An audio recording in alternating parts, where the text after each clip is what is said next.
And welcome to Biz Buzz with Bruno, presented by Mads Theater. I'm your host, Michael Bruno, and today we are interviewing the wonderful Paul Millish, who's representing Music Theatre of Madison in their upcoming production of Who's Your Bag Daddy? Thanks for coming in, Paul. Well, thanks for having me. Absolutely. So first off, tell everybody a little bit about yourself and your backstory and who you are and what you're doing currently in Madison. Sure. I grew up in La Crosse, Wisconsin, and started off in performance as a semi-professional clown with my father at age 7. I got to high school and realized that being a clown named Twinkie with your father wasn't the coolest thing. So I decided I liked the performance, so I decided to go to an audition for a play and fell in love with it. Had every intention of doing the kind of stereotypical thing of getting the high school diploma and heading out west. And I have very convincing parents who just convinced me to, maybe you should get a college degree in something. And I went to Edgewood College and studied theater and secondary education. And then spent some time out west with the idea of, going into a career in acting and writing music, and kind of there was a little fork in the road and got a job at Milliken Middle School Performing Arts Magnet and fell in love with teaching pretty much immediately. So I did a lot more of that than acting in Los Angeles, but I fell in love with teaching, moved back to Madison in 2004, and then did some work with Edgewood College in their theater department and have worked with CTM. And I've been at Madison East High School since 2008 as the producing director of theater and theater instructor. Go Pergolders. And I've worked with Music Theatre of Madison over the years in a bunch of different roles, from master carpenter to actor to lighting designer. And I just really appreciate MTM for, producing these works that are a little bit lesser known and a little bit on the fringe. And I'm just very excited to be a part of this production of Who's Your Bag Daddy, or How I Started the Iraq War. So speaking of which, tell us a little bit about what a great title, number one. And number two, so what's the basic plot line of the musical? Yeah, when I first saw, even if you just see the title of the show, you kind of set yourself up with expectations, right, about how it's going to be satirical, it's probably going to be unapologetic, and then throw in the fact that it's a musical comedy.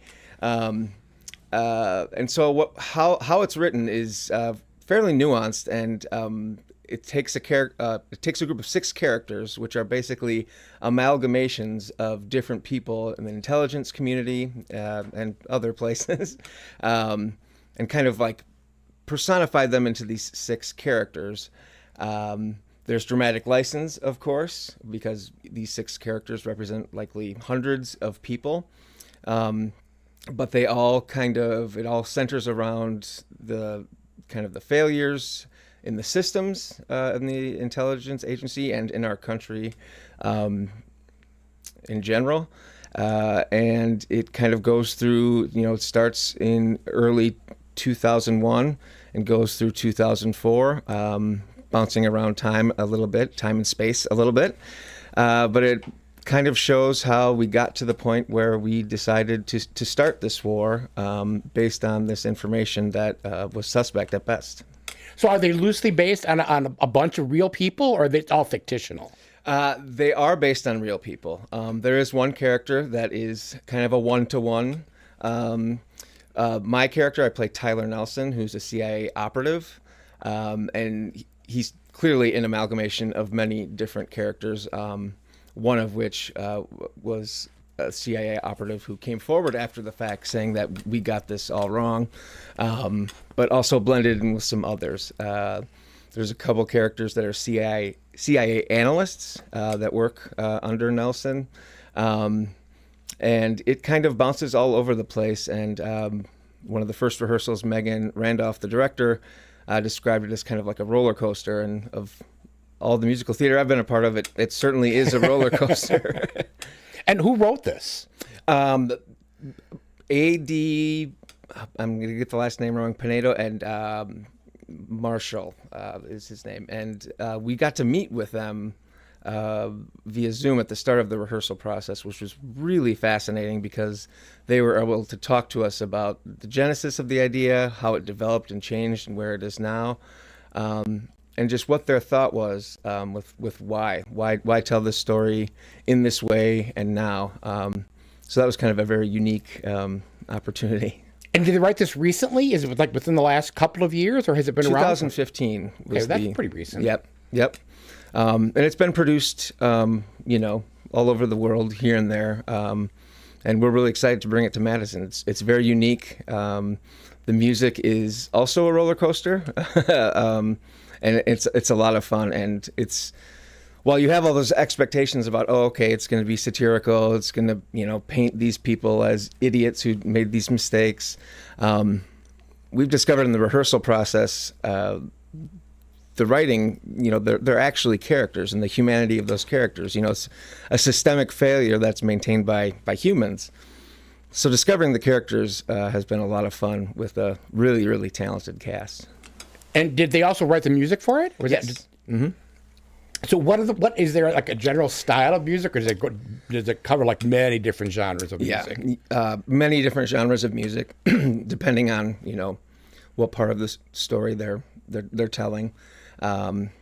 Everything from kind of, I guess I would say, maybe cheesy early 2000s hip hop to even cheesier club music.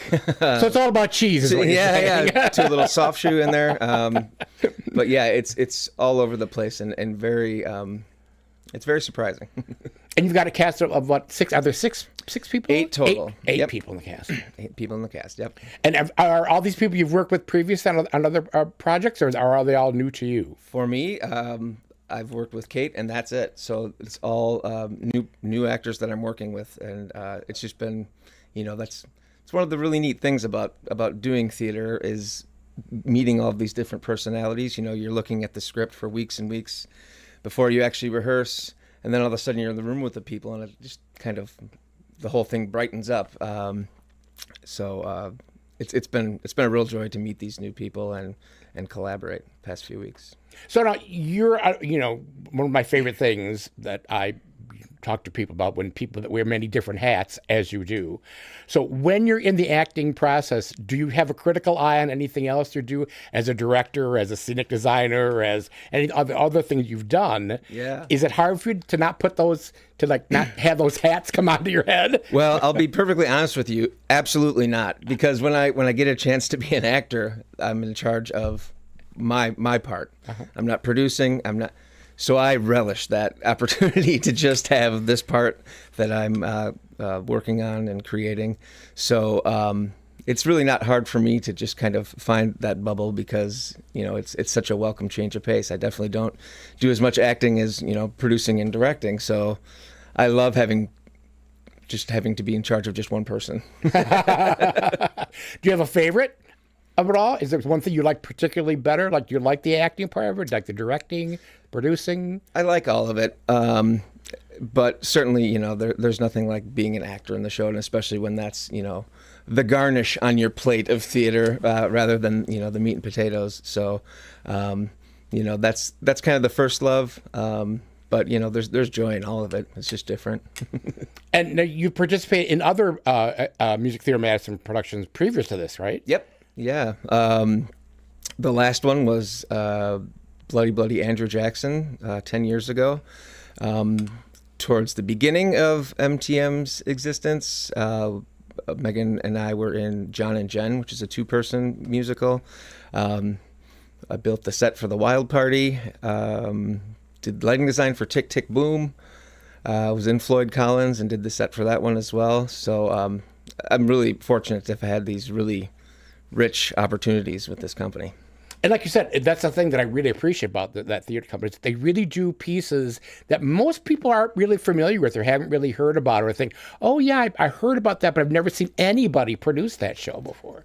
Yeah, definitely. And that's what I'm attracted to in musical theater, just with what's kind of in my wheelhouse. And I'm fascinated by all these pieces that are out there that, are just very unknown, even for someone who's kind of looking. This one was a perfect example. I hadn't heard of it when Megan mentioned it to me, and was like, how have I not heard of this? This is this is kind of my thing.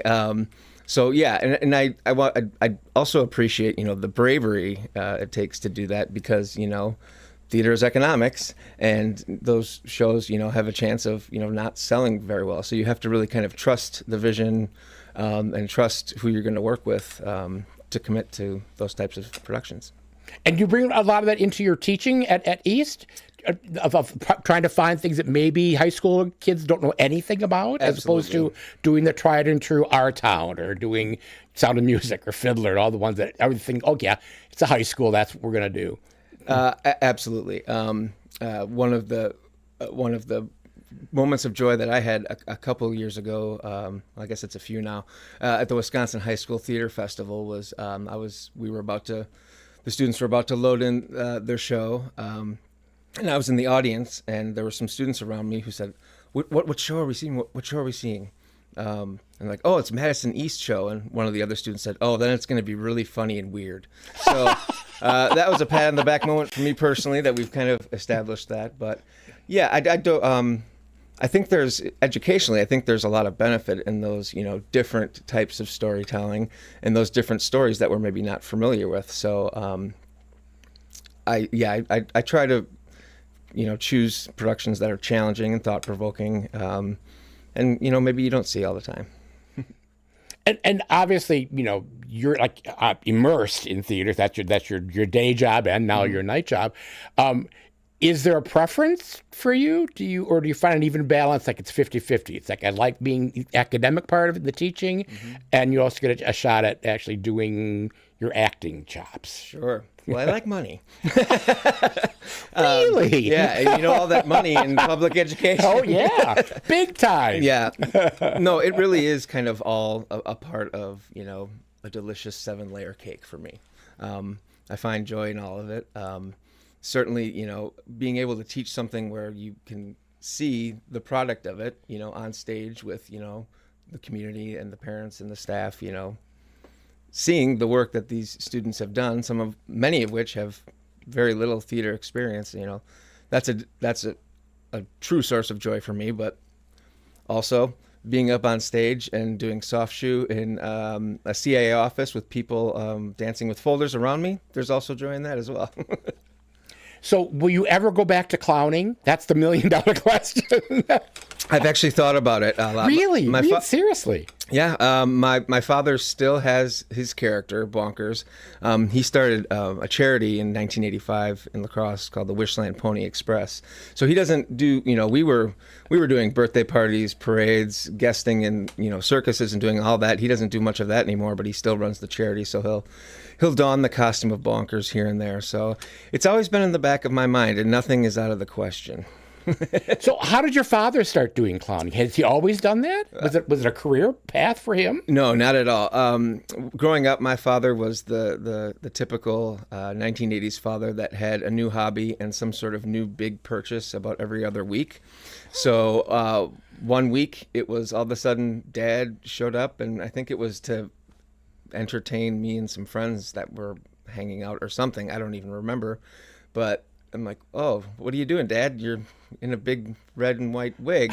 He said, "Well, I'm going to try clowning." And I'm like, "Okay, well, this will last a week." And it kind of stuck. He got involved with the clown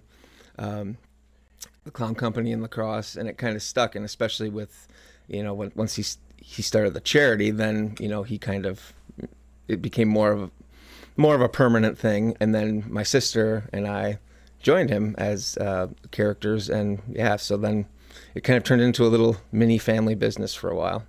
I remember doing some sort of event at the basement of some VFW somewhere with the Boy Scout troop, and we got done with our act, and my dad pressed play. We'd always end with that na na na na na na na, and we'd go around and wave, and I just remember the look of, I think it was 25, 30 Boy Scouts charging at me, ripping my wig off and my nose off. And they got into our, trunk of props, and we're throwing stuff around, and all of the adults in the room just standing at the back wall laughing at these two clowns, one 6'4", 250 pounds, one 4 foot tall, soaking wet, getting mobbed by this troop of Boy Scouts. Whoa! That's something they don't teach in clown college. Yeah, do they? no, I was honestly scared. I mean, because they were all my size, and I remember one was like on my dad's shoulder, and I was chasing this kid who had my wig, and I didn't know if we were getting out of there. What did the adults think this was all part of the show? Didn't they have any idea that you were being attacked by an unruly mob of Boy Scouts? I don't remember how we got out of there, but I remember the adults just with their arms crossed, laughing. I guess they thought it was funny, and they paid us. Wow! Oh my gosh! There's a musical in there somewhere, yeah, maybe. or at least a movie. Maybe that's my re-entry. There's a Coen Brothers movie in that. Oh, that is just wild. Yeah.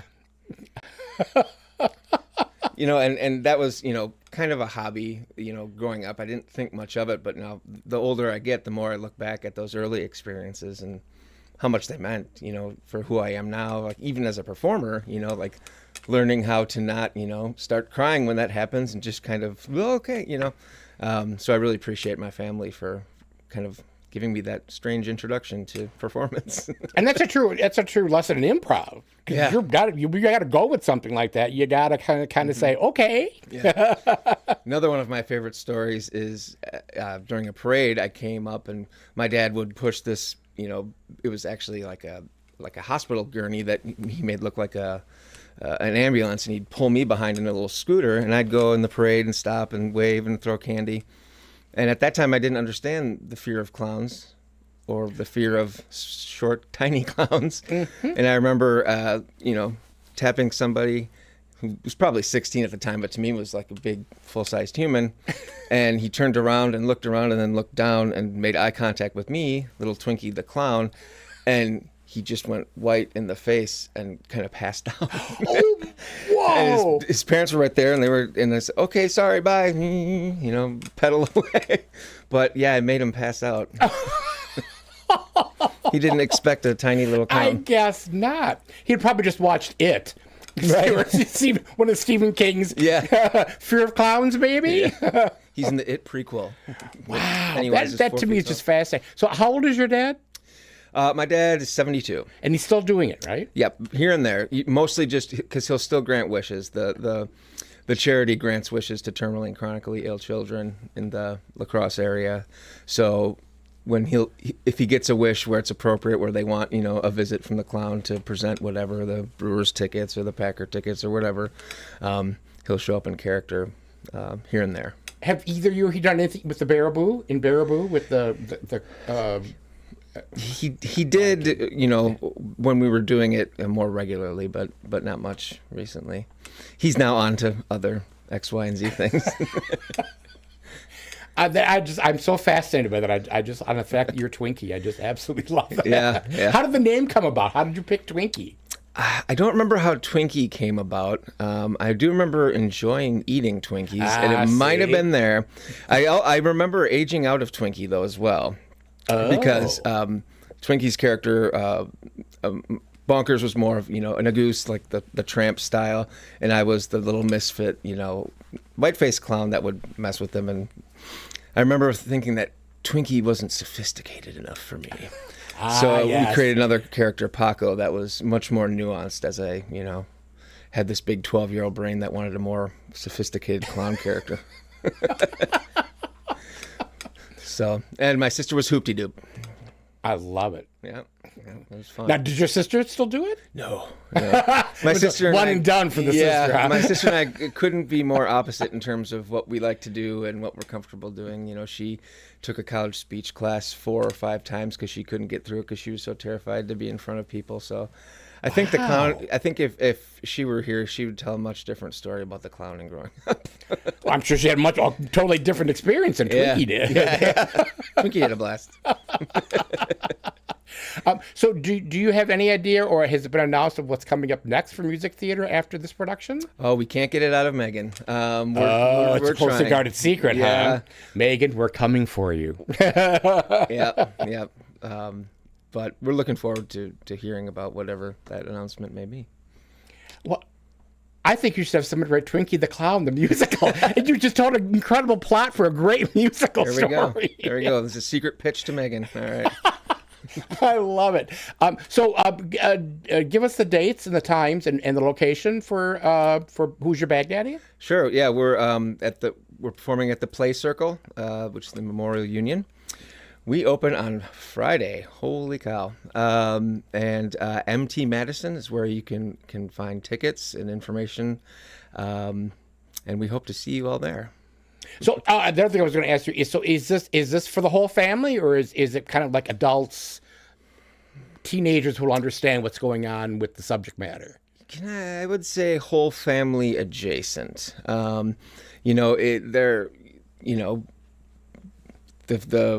The time is early 2000 to 2004, so we know what date is it in that range, and there is some profanity that's used in some of the stuff, but there's nothing that I think is gratuitous at all or anything like that.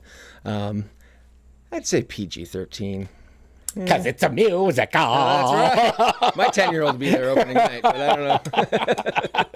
Excellent. Well, I highly suggest going and seeing it because Music Theatre Madison does some incredible work, and their past shows have really, really been thought-provoking and really well done. And obviously, they use some of the most talented people in Madison in their cast and in their crew. So thank you so much for giving up your Saturday afternoon to come and see us. Well, thank you for having me. Absolutely. And go and see the show. And we will see you next week with the new Are We Delicious? Stacey